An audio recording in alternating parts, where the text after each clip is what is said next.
Hola a todos, espero se encuentren muy bien. En esta ocasión quiero compartir con ustedes una plática compartida y presentada en FEMECOT Monterrey, recientemente acaba de pasar. Y la razón por la cual queremos compartirlo es que se hizo mucha controversia. Al final del módulo surgieron muchas preguntas y creo yo que es un tema muy interesante y creo yo que puede ser de utilidad durante su práctica. Así que si me permiten, el tema que vamos a compartir durante unos minutos es la planificación prequirúrgica de la artroplastia total de rodilla en casos donde exista deformidad extraarticular. Mi nombre es José Noé Salazar López, no tengo ningún conflicto de interés y quiero empezar compartiendo dos casos, dos pacientes en el cual si vemos esta imagen en la P de una rodilla posoperada, probablemente veamos que está muy bien colocada. Sin embargo, si hacemos una evaluación en un eje mecánico postquirúrgico, podemos ver que esa rodilla no está cumpliendo con uno de esos objetivos, que es restaurar la alineación. Nuevamente otro ejemplo en el cual durante la AP de rodilla, nuevamente hacemos esas mediciones y pudiéramos imaginar que este componente tibial está con un varo muy importante. Nuevamente, evaluamos un eje mecánico postquirúrgico y vemos que el resultado es favorable, que la alineación está cayendo dentro de esta zona segura. Y es con esto con lo que empiezo para dejar muy en claro la importancia del eje mecánico tanto prequirúrgico como postquirúrgico. Cuando realizamos una artroplastia total de rodilla, queremos lograr tres objetivos. El primero de ellos sería aliviar el dolor en nuestro paciente. El segundo de ellos sería lograr arcos de movilidad estables y completos. Y estos dos objetivos los vamos a lograr con una técnica quirúrgica adecuada. Sin embargo, el tercer objetivo que queremos lograr, que es restaurar la alineación hace un tiempo conocida como neutra, hoy en día llamada alineación en zona segura. Para lograr este objetivo, pues bueno, no hay de otra, tenemos que tener la planeación prequirúrgica y ahora les comparto a nuestra consideración los 4 puntos más importantes. Iniciamos con el punto número 1, que sería todas las mediciones que hay que hacer en un eje mecánico, sin importar que lo hagamos de forma rutinaria y frecuentemente. Lo más importante, iniciamos con la identificación del centro articular del fémur y de la tibia. Y comento por qué esto es importante.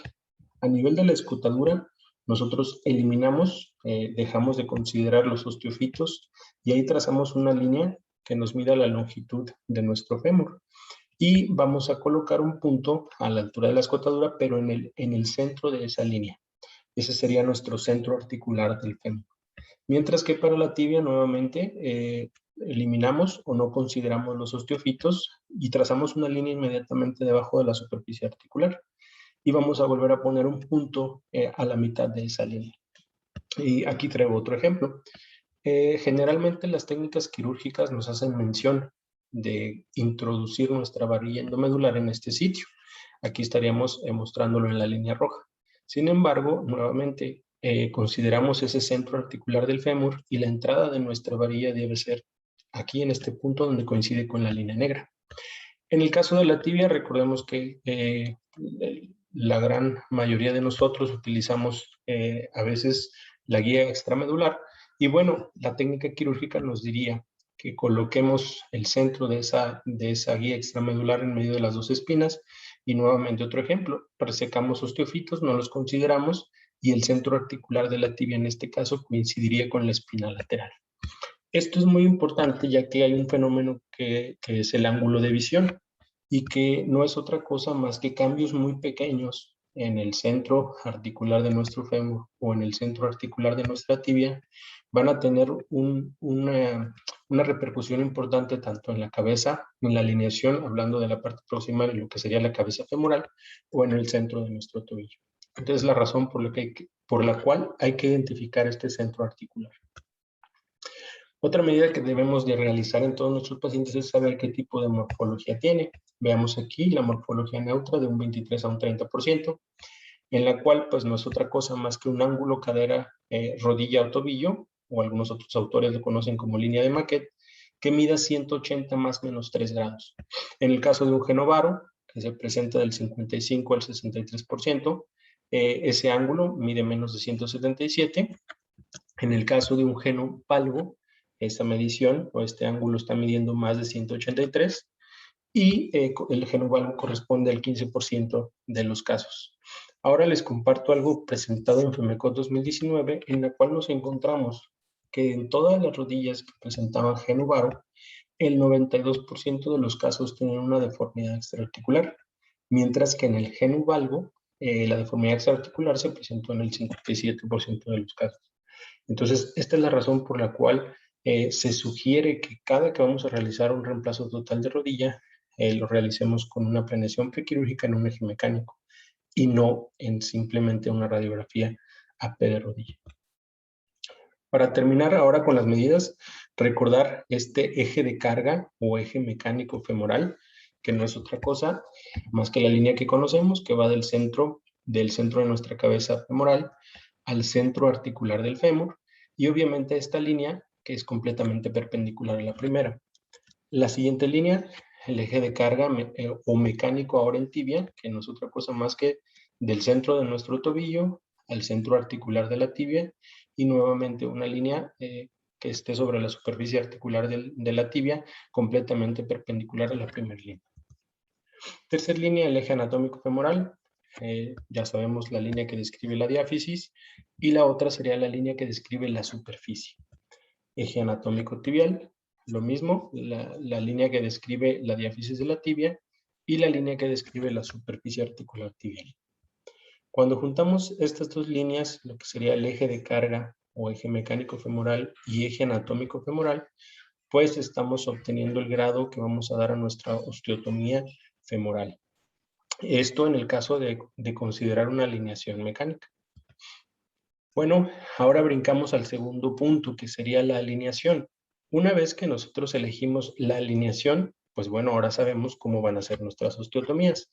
Nuevamente una imagen en la cual es un acercamiento en un eje mecánico, en línea punteada, la línea del horizonte, y en la cual a su extremo izquierdo podrán ver cómo se comportaría la línea o la osteotomía de la tibia si queremos hacer una alineación mecánica. Mientras que en el lado derecho, en líneas amarillas, sería cómo se comportaría la superficie o la osteotomía de la tibia cuando utilizamos una alineación cinemática. Entonces, la alineación mecánica es 90 grados del eje mecánico de la tibia, hablando, y en el caso de una alineación cinemática es a 87 grados. En el caso femoral, cuando queremos utilizar una alineación mecánica, nuestra osteotomía femoral, ya dijimos cómo se consideraba el grado de valgo, mientras que cuando queremos utilizar una alineación cinemática es el cálculo que ya usamos más 3 grados. Todo esto, como les comento, es en extensión. Una vez que flexionamos nuestras rodillas, bueno, en el caso de una alineación mecánica, damos la rotación externa, aquí es, y en el caso de una alineación cinemática, en algunos casos no requerimos dar una rotación externa. Ahora, como nota, en el caso de una alineación mecánica, generalmente ignoramos los tejidos blandos, mientras que algo muy importante si queremos hacer una alineación cinemática es que debemos de utilizar un diseño condilar o categoría 1, es decir, va a ser con retención de cruzado posterior. Muy recientemente se le ha dado mucha importancia a esta alineación que se llama funcional. Se presentaba en el invierno del año pasado. Como podemos ver, no es otra cosa más que una alineación mecánica. Es decir, vean aquí, 90 grados en el lado femoral, 90 grados en el lado tibial. En algunos casos se considera la rotación externa. Sin embargo, aquí quiero hacer hincapié a esto. Una vez realizada la osteofitectomía, se considera realizar osteotomías finas y ser amigables con los tejidos blandos. Como podrán ver aquí hay una imagen donde se está probando la estabilidad de la articulación y en este caso pues se requiere de un software. Una forma de lograrlo, cuando no tenemos estos softwares, pues es realizando la planeación de forma detallada en nuestro eje mecánico. Antes de avanzar, quiero hacer una última observación. Como parte del trabajo presentado en Hermosillo, en FEMECOT Hermosillo, encontramos esto. 1 de cada 3 de nuestros pacientes tienen una superficie tibial a 90 grados en relación al eje mecánico de la tibia, mientras que el 66% de nuestros pacientes tendrán 87 grados en relación al eje mecánico de la tibia. Entonces, esta es una razón por la cual, a pesar de que una escuela se incline mucho a la alineación cinemática y otro a la alineación mecánica, pues nuevamente estamos viendo que hay que individualizar la planeación prequirúrgica. Tercer punto, tenemos que saber si nuestro paciente tiene una deformidad extraarticular. Aquí comparto dos métodos y comparto dos imágenes en las cuales son de un fémur. Y esto porque obviamente identificando una deformidad en la tibia no tenemos ningún problema porque utilizaríamos la guía extramedular. En el caso, el primer método, hablando del fémur que está a nuestro lado izquierdo, vamos a utilizar el método de Matsumoto. Para utilizar este método requerimos de contar con una escala del estudio de imagen, y tenemos que poner nuestras referencias. La primera referencia sería aquí, en el trocánter menor. La siguiente referencia sería a 7.5 centímetros distales al trocánter menor. Y los dos puntos más distales van a ser igual a 7.5 centímetros proximales a la línea articular, y el otro punto es a 15 centímetros proximales a la línea articular. Vamos a trazar una línea que una el punto A con el B y otra línea que una el punto C con el D. Cuando la angulación que se forme con estas líneas es mayor a 0, se tiene una deformidad extraarticular de acuerdo al método de Matsumoto. Mientras que con el método de Yau, como podrán ver, aquí no hay referencia para este método, y entonces se considera como límite la parte inferior del trocánter menor, aproximadamente, esto no puede ser exacto porque no hay escala, aproximadamente a 5 centímetros proximales a la superficie articular. Dividimos el fémur en 4 segmentos y entonces trazaremos una línea que describa bien el centro de la diáfisis en este primer segmento, el más proximal, y otra línea que describa el centro del segmento más distal.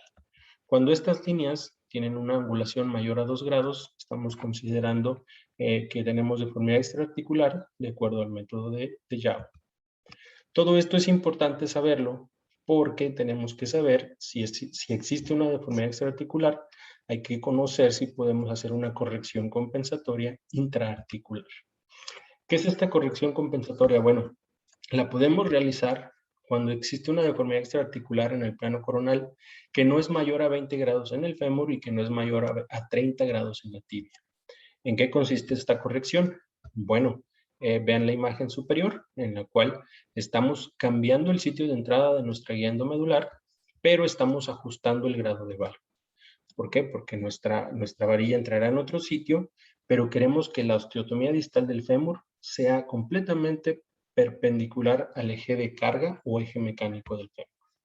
Mientras que en la tibia, como podrán ver aquí, en lo posible, cuando no existe deformidad o cuando es posible utilizar la guía endomedular en tibia, nosotros la utilizamos. Entonces podemos ver aquí también que el sitio de entrada es otro, pero hicimos el cálculo para la corrección y la osteotomía perpendicular al eje mecánico de la tibia. Cuando nosotros planeamos cómo son los cortes, bueno, lo confirmamos una vez realizadas las osteotomías y podemos saber si podemos seguir avanzando y si vamos bien. Llegamos al último punto. El último punto es balance de brechas. Y todo esto porque ya hicimos osteotomías. Entonces, lo comento así porque cuando yo estaba en mi etapa de formación, siempre se nos decía que la artroplastia total de rodilla era una cirugía de tejidos blandos. Bueno, pues aquí estamos viendo que el balance es muy importante, pero va después de la osteotomía. Entonces, veamos aquí. Toda la planeación que realizamos la hicimos en extensión, en el eje mecánico. Si yo tengo una osteotomía adecuada a nivel del fémur y adecuada en el nivel de la tibia, lo único que ahora sigue es hacerla simétrica. Si mi brecha, ahorita en un momento pondremos ejemplos, si mi brecha está asimétrica o en varo o en valgo, recordar esas secuencias de liberación. En el caso de una brecha vara, bueno, primero los osteofitos, posteriormente pata de ganso, posteriormente semimembranoso, la parte profunda del colateral medial, mientras que en el caso de una brecha valga, pues los osteofitos van iliotibial o la cápsula. Entonces, una vez que se hizo simétrica en extensión, y que tengo, que es adecuada la altura de las osteotomías, ahora sigue simplemente flexionar mi rodilla y ahora tengo 2 puntos.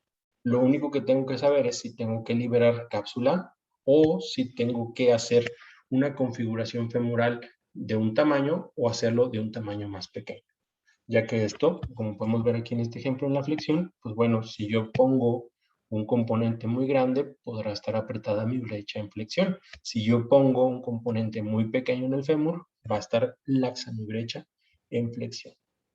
Como les comentaba, ahora unos ejemplos.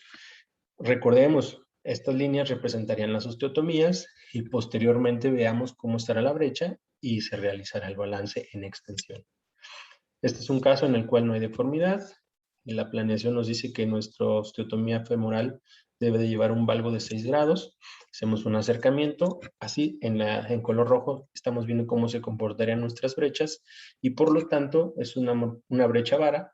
Entonces, probablemente me quede con las primeras dos liberaciones, que sería osteofito, pata de ganso, y yo creo que ahí podemos parar. Imaginemos que en este caso no dimos una osteotomía con un valgo de 6 grados, que por alguna u otra razón se dieron 3. Si se diera una osteotomía con 3 grados en el fémur, veamos que mi brecha ya iba a ser simétrica.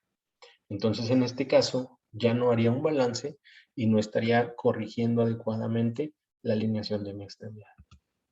Otro caso, ahora en varo, veamos aquí, representando hasta dónde entraría nuestra varilla, ya que hay una deformidad.